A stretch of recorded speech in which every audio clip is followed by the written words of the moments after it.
ces prochains jours, donc dans lesquels la température est prévue pour baisser, en fait, elle ne va pas baisser pareil partout. C'est-à-dire que plus je vais m'enfoncer dans les terres, plus elle va être basse. Ce qui me permet de lancer un test en grandeur nature de résistance au froid extrême.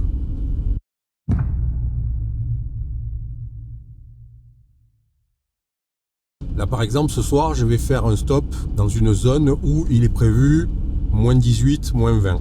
Donc ça va être la première partie du test. Ça va être plus bas que ce que j'ai connu jusqu'à présent avec ce fourgon. Donc je vais pouvoir pousser un tout petit peu plus loin le test. Et si jamais il venait y avoir un problème, il suffit que je reprenne la route dans le sens inverse, que je revienne par ici par exemple. Et ça va revenir vers moins 12, moins 15. Qui sont des températures que j'ai déjà vécues et dans lesquelles je sais que tout fonctionne bien. Si ce soir, cette nuit et demain matin, tout marche bien autour de moins 20, je vais continuer à descendre un petit peu, d'une quarantaine de kilomètres. Et là, pour le coup, je vais arriver dans une zone où la prévision est plutôt en moins 27, moins 29. Donc toujours pareil, si jamais ça se met en mal marché, je rebrousse chemin, je reviens et je remonte jusqu'à avoir moins 15 à peu près et donc être entre guillemets en sécurité. Pourquoi je fais ce test ? Tout simplement parce que si je viens à être bloqué durant ce road trip dans des conditions où je ne peux pas rouler dans des températures de moins 25 à moins 30, je vais avoir confiance dans mon aménagement et dans toutes les mesures que j'ai prises depuis maintenant 2 ans pour que tout fonctionne. Je ne veux pas me retrouver coincé par moins 27, moins 28 dans une tempête de neige où je ne peux absolument pas bouger parce que la route est fermée par exemple. Et du coup, avoir un truc qui se met à pas marcher. Parce que dans ces conditions-là, mon groupe électrogène ne pourra pas démarrer, moins 27, moins 28, moins 30, mon groupe ne démarrera pas. Donc si j'ai un problème, quel qu'il soit, et que j'ai besoin d'avoir du jus, je ne peux pas prendre ce type de risque-là. Du coup, faire ce test maintenant, c'est-à-dire en me déplaçant de ne serait-ce que 50 km pour retrouver des conditions plus favorables, ça me permet de tout tester en grandeur nature. Et une fois que c'est fait, je me dis ok, tout marche, j'ai pas de problème, je suis hors gel, tout fonctionne, donc je continue mon road trip sans me poser de questions. Et donc ne pas me limiter dans les endroits dans lesquels je vais aller par peur qu'il y ait un truc qui fonctionne pas, quoi. La température bouge pas, il fait toujours moins 9, ça n'a pas changé par rapport au moment où je suis parti. Comme prévu, la température descend vite, là je suis à moins 12. Pas vraiment de surprise, mais bon. On voit le bout du fjord est totalement gelé maintenant. Et c'est ce qui justifie que la température est descendue rapidement. Jusqu'à présent, on avait l'eau du fjord qui réchauffait un tout petit peu l'atmosphère. Sauf que là, maintenant, l'eau elle est remplacée par la glace. Donc il n'y a plus d'apport de chaleur du fait de l'eau. Et la température chute très très rapidement. C'est bon, j'ai fait mes quelques courses. Je suis tranquille pour une petite semaine. Donc là maintenant on va tourner à droite là. Et là pour le coup on va prendre la route de la Finlande et on va s'enfoncer très rapidement dans les terres. Ce qui va avoir pour effet une baisse de température rapide.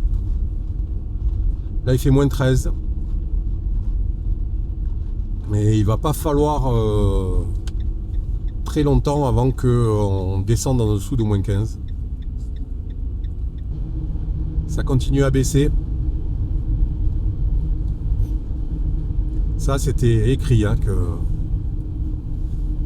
au fur et à mesure qu'on allait s'enfoncer dans la terre, rapidement la température allait sérieusement baisser. Je suis content d'avoir laissé tourner mon chauffage. Si ça passe au moins 20, je vais mettre une partie de ma couverture devant la grille du radiateur parce que là je passe plus les 80 degrés là. D'une part parce qu'il fait très froid et d'autre part parce que je roule à un régime moteur assez bas. Et là ça a même tendance à descendre. Je suis à 79 maintenant, moins 18. Ah ouais. Ça tombe rapidement la température. On vient de perdre 5 degrés en l'espace de 8 km. Moins 19. Ah, la chute est impressionnante. La chute de température là, en l'espace de quelques minutes, c'est terrible. C'était à moins 13 quand j'ai fait les courses, on est à moins 19, on vient de perdre 6 degrés. Est-ce qu'on va passer les moins 20? Bonne question. Ouais, ma température moteur, elle est désormais plus qu'à 76. Je viens de perdre 6 degrés sur la température moteur au fur et à mesure que je roule, donc mon moteur n'arrive plus à trop chauffer. Tant que ça reste au-dessus de 70, je ne bouge pas, mais si ça passe en dessous de 70, je m'arrêterai pour mettre la couverture. Ça s'est stabilisé entre moins 18 et moins 19. C'est clairement exactement ce qui était prévu par la météorologie norvégienne.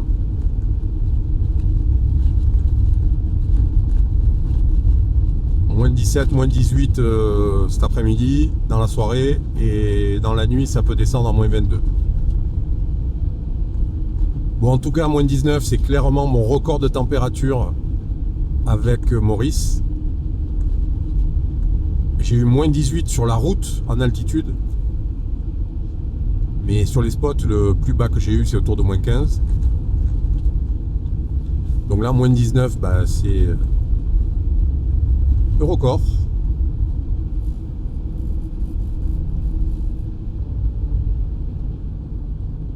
Première étape franchie. Voilà, moins 23, le lac totalement gelé à côté. La lumière typique de la nuit polaire, les arbres givrés au bord de la route. Ça, c'est la Laponie en hiver. C'est autre chose que les tempêtes de neige. C'est tout est figé en fait. C'est vraiment impressionnant. Moins 24. Je suis encore à plus de 20 km de mon stop prévu. Je me demande dans quelle mesure c'est une bonne idée de continuer. Est-ce que je passerai pas la nuit par là? Il y avait une aire ici. Parce que bon, moins 24, c'est déjà bien quoi, entre guillemets. Enfin, bien, c'est pas le mot, mais j'avais prévu de rester autour de moins 20 aujourd'hui pour faire tester. Hein. Là, si je continue à descendre et qu'il se retrouve à faire moins 26, moins 27, ça pourrait devenir plus compliqué. Donc, je vais pas descendre aussi bas que prévu, aussi au sud. Je vais me contenter de rester ici. Moins 24, c'est bien, hein, pour un premier test en conditions extrêmes. Voilà, ça permettra au cas où demain de descendre, hein, s'il continue à faire à cette température-là. Maintenant, s'il fait 26, moins 27 cette nuit, je ne descendrai pas plus bas, ça validera mon test, donc j'aurai pas besoin d'aller voir ce qui se passe plus profondément dans la Terre. Alors, est-ce que cette aire est ouverte? Oui, clairement. Elle est déneigée, elle est praticable. Bah, ça me semble très bien. Hein. Bon, bah allez. Mon premier stop dans un environnement extrême à moins 24 degrés. Moins 24, je suis pas loin de la Finlande. Je marche sur un lac totalement gelé. Alors, je me doute qu'il n'y a pas de problème parce qu'il y a des motoneiges qui sont déjà venus sur le lac. Hein. Donc si eux ne sont pas passés à travers, il y a peu de chances que ça soit mon cas. Mais c'est assez impressionnant. Le froid est très sec, il y a très très peu de vent, donc ce qui fait que c'est pas violent en fait. Voilà. J'ai eu bien plus froid le matin et le soir au Cap Nord par c'est quoi, moins 8, moins 9, que là par moins 24. Le fait qu'il n'y ait pas de vent, ça rend quand même le froid pas doux, mais en tout cas acceptable. Bon après, je ne suis pas encore dans l'hyper grand froid, hein, mais moins 24, c'est déjà... moins 24, on peut dire que ça commence déjà à être froid. Quoi.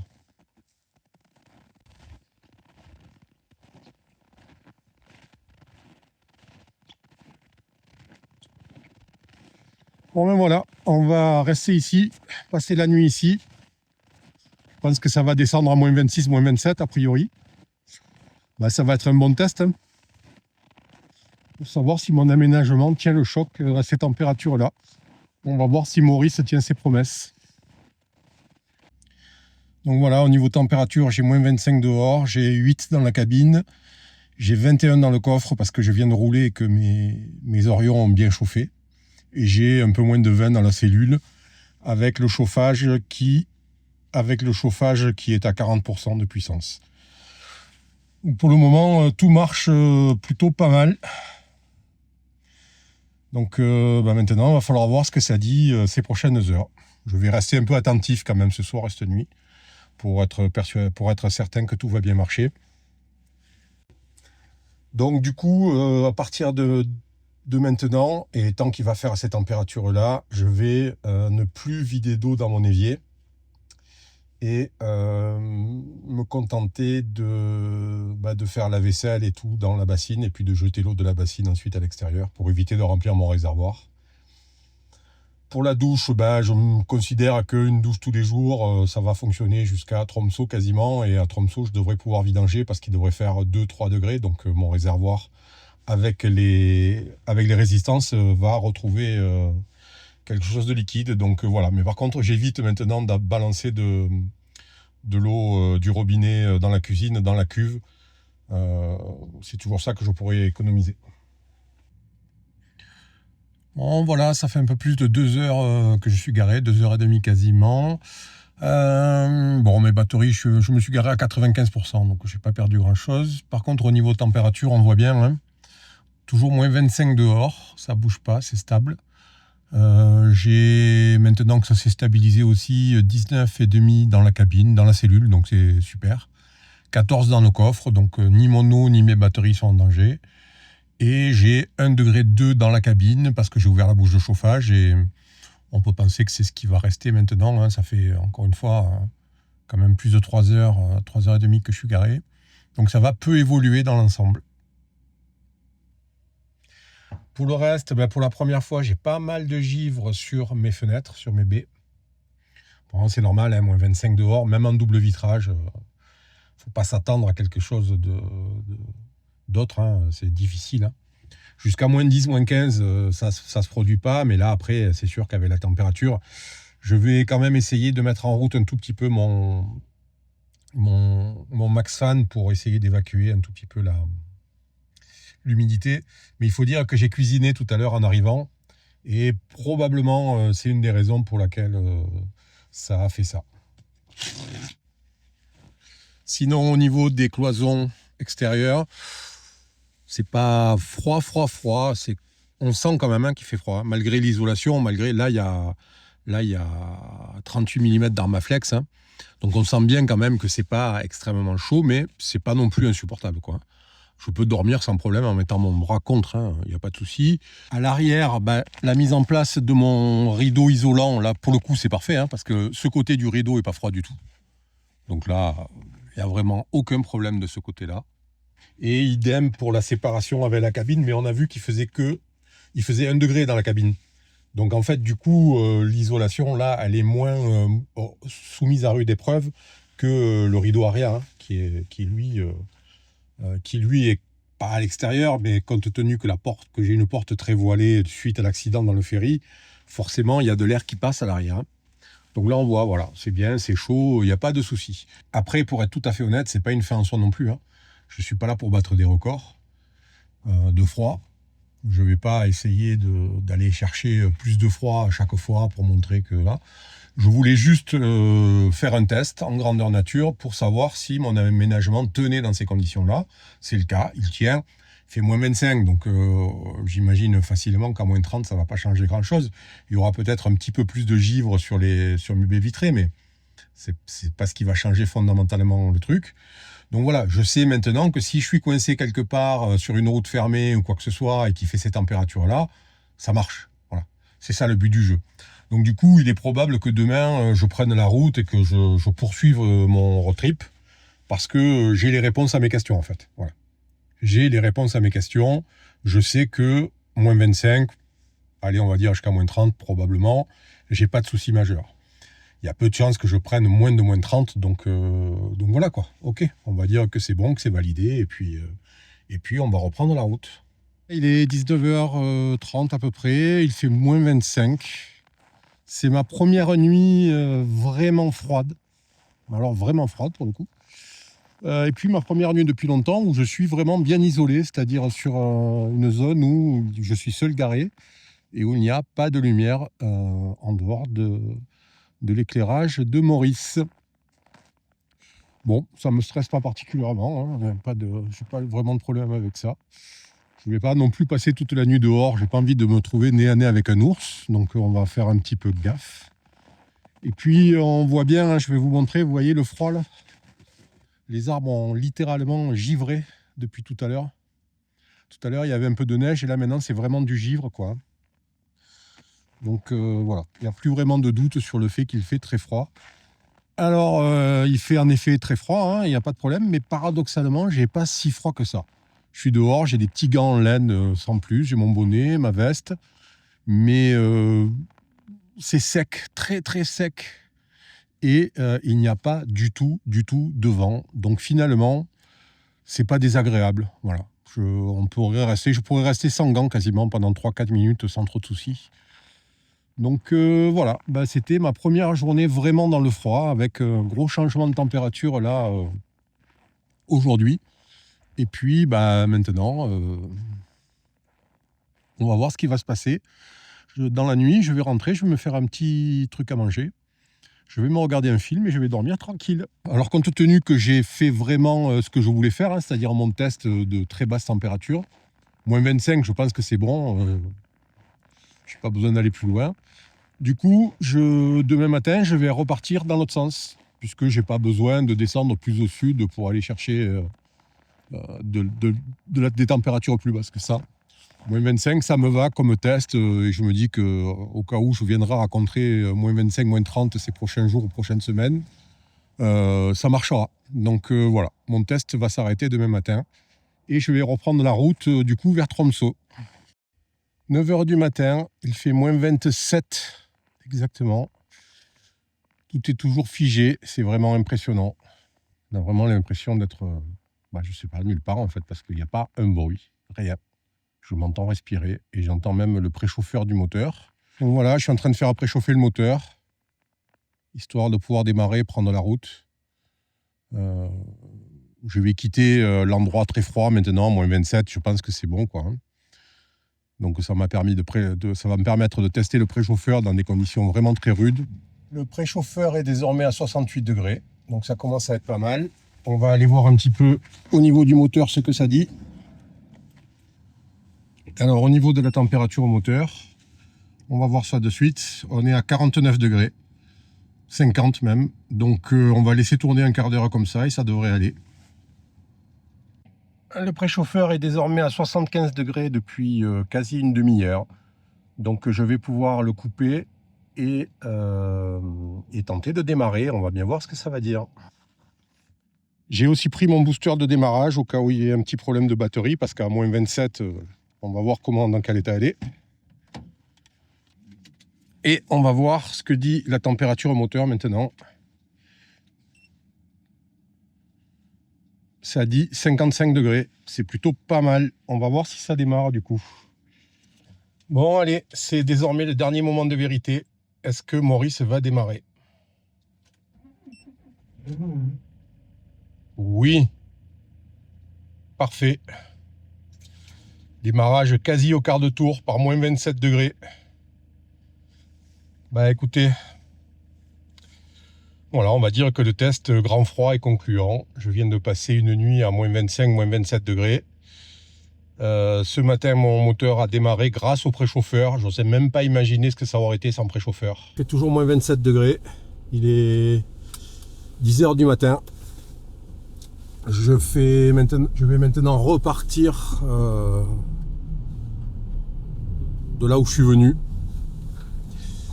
Je pense que mon test en conditions très froides a été fait.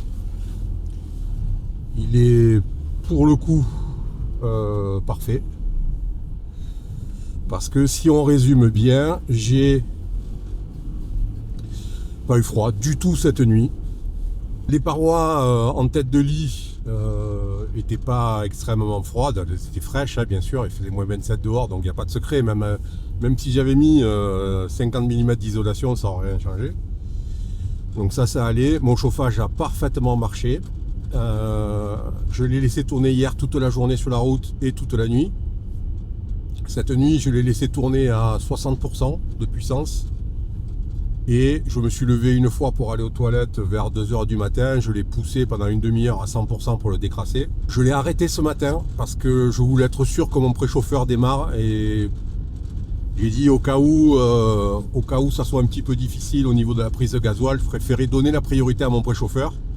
Parce que je sais très bien qu'en roulant là à 100 bornes, je vais me retrouver dans des zones où il fait moins 5, moins 6. Donc du coup, j'ai coupé mon chauffage, mis en route mon préchauffeur. Et derrière, une fois que le préchauffeur a eu démarré, j'ai redémarré le chauffage qui a parfaitement redémarré.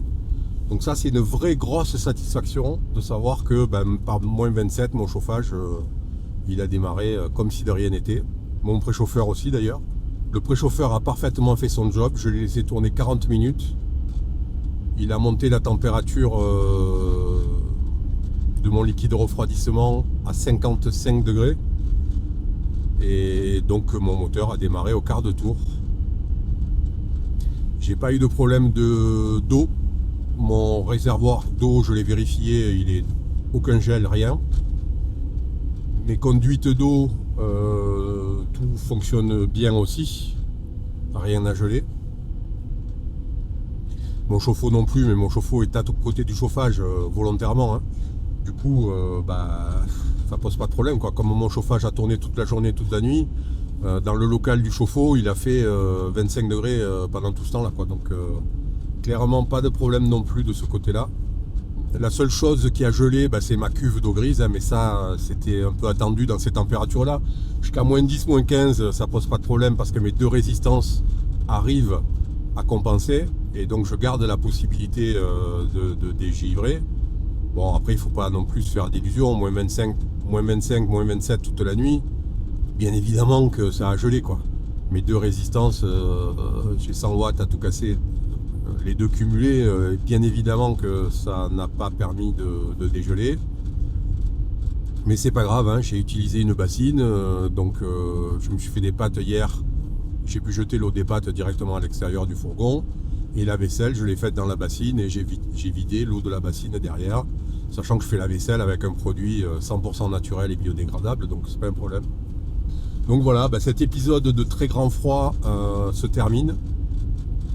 Encore une fois, c'est pas, je cherche pas à battre un record, je cherchais juste à pousser mon aménagement dans des conditions très dures, tout en ayant une solution de repli.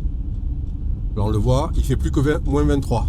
On vient de remonter de 4 degrés en l'espace de 5 km. L'idée c'était de me dire, ok, si ça marche pas, qu'il y a un truc qui cloche et tout, alors si ça avait été mon moteur qui n'est pas redémarré, là c'était problématique. J'y croyais pas trop parce que le préchauffeur je l'utilise quand même depuis maintenant un mois.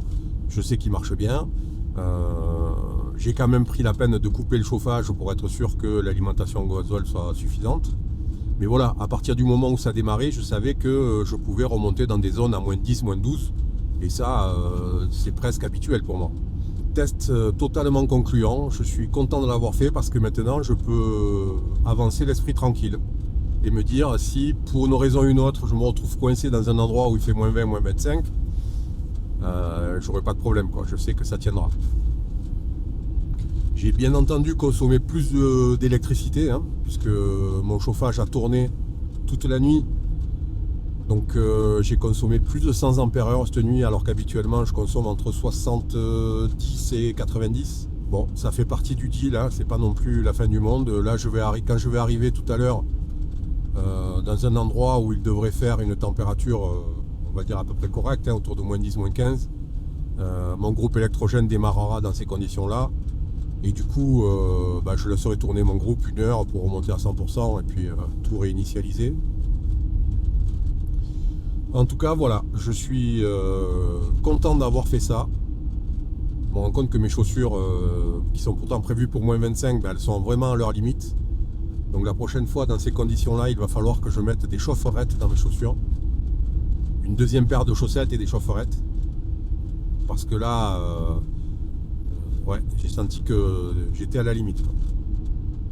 Je commençais à avoir froid aux pieds un petit peu, pas les pieds gelés, mais j'avais un peu froid aux pieds, donc Ça c'était bien aussi. Par contre pour le reste, même avec des petits gants en laine fins, finalement c'est pas un problème quoi. Tant qu'il fait pas humide et qu'il n'y a pas de vent, il y a zéro problème quoi. J'ai pas besoin d'être couvert comme le Père Noël quoi. Un bon bonnet, un cache-cou, ma grosse veste, j'ai un sweat et un t-shirt dessous, mon pantalon de randonnée doublé en polaire. Et là, j'avais qu'une paire de chaussettes en mérinos, il m'en aurait fallu une deuxième. Mais voilà, par moins 25, moins 27, là je suis resté une bonne demi-heure dehors, pas de souci quoi. Donc voilà, c'était le petit coup de froid en Laponie. Je l'attendais très sincèrement, ça faisait quand même un petit moment que je me disais bon allez, il serait bien qu'ils se mettent à faire un peu plus froid maintenant. Bon ben voilà, c'est fait. Et d'ailleurs, si vous voulez voir comment j'ai fait l'hiver dernier où j'ai eu quand même des températures froides mais qui n'ont pas dépassé moins 16, cette vidéo devrait vous intéresser. Allez, à la prochaine, ciao.